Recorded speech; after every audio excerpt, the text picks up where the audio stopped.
Bismillahirrahmanirrahim.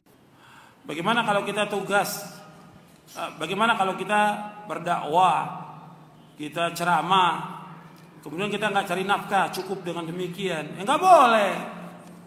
Dakwah bukan untuk mencari nafkah, ceramah bukan cari nafkah. Kita punya cari nafkah sendiri. Dakwah tetap dakwah di jalan Allah. Ini perbuatan yang paling mulia dan ganjarannya sangat besar.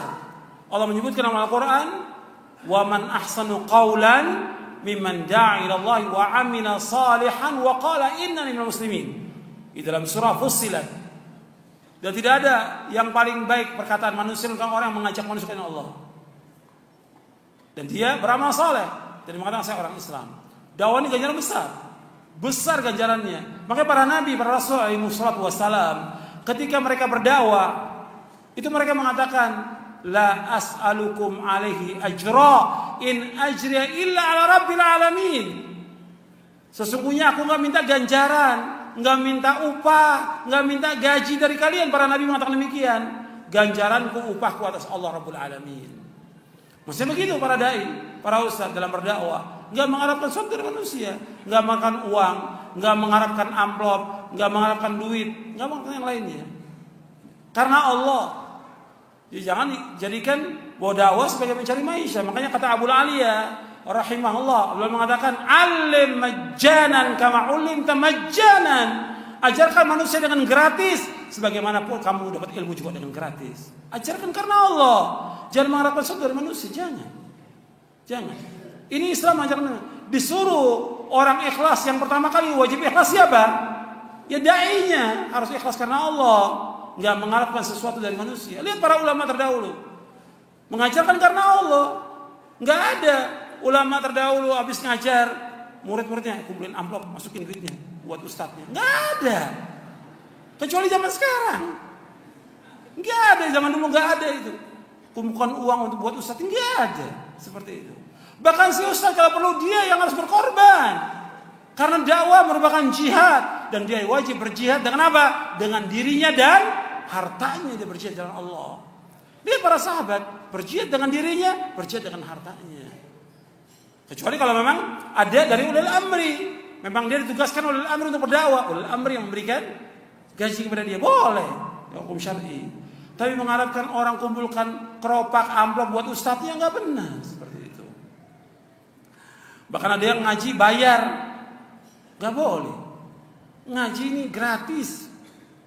Ini semua orang boleh dengar dakwah ini, siapa aja, nggak pakai uang. Dakwah ini nggak pakai uang. Semua orang bisa dengarkan dakwah yang hak agar manusia kembali kepada Allah, agar mereka masuk dalam agama Islam secara keseluruhan, agar mereka mentauhidkan menjauhkan syirik. Biar mereka dengar dakwah ini. Nggak pakai bayaran, apalagi sengaja bikin bayaran. Bahkan ada IO-nya lagi. Memang CEO juga nyari duit ini.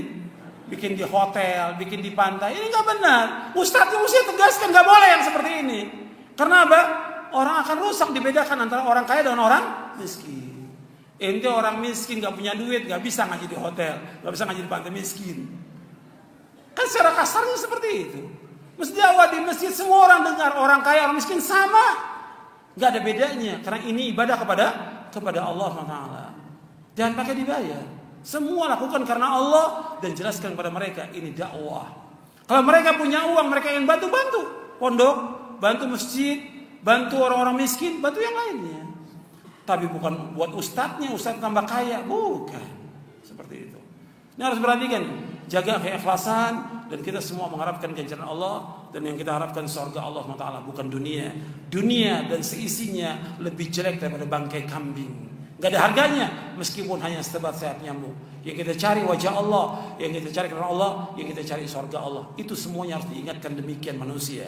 Dan terus diingatkan supaya manusia sadar bahwa tujuan hidupnya adalah surga, bukan dunia. Mudah-mudahan bermanfaat untuk saya dan untuk sekalian. Mudah-mudahan Allah mengampuni dosa-dosa kita. Allah memberikan hidayah, taufik kepada kita, memberikan rahmat dan berkahnya kepada kita.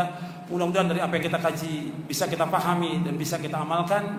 Mudah-mudahan kita berikan keikhlasan oleh Allah SWT. dan istiqamah di atas jalan yang hak. Wassallallahu Nabi Muhammadin sallallahu alaihi wasallam. Subhanakallahumma bihamdik asyhadu an la ilaha illa anta astaghfiruka wa atubu ilaik.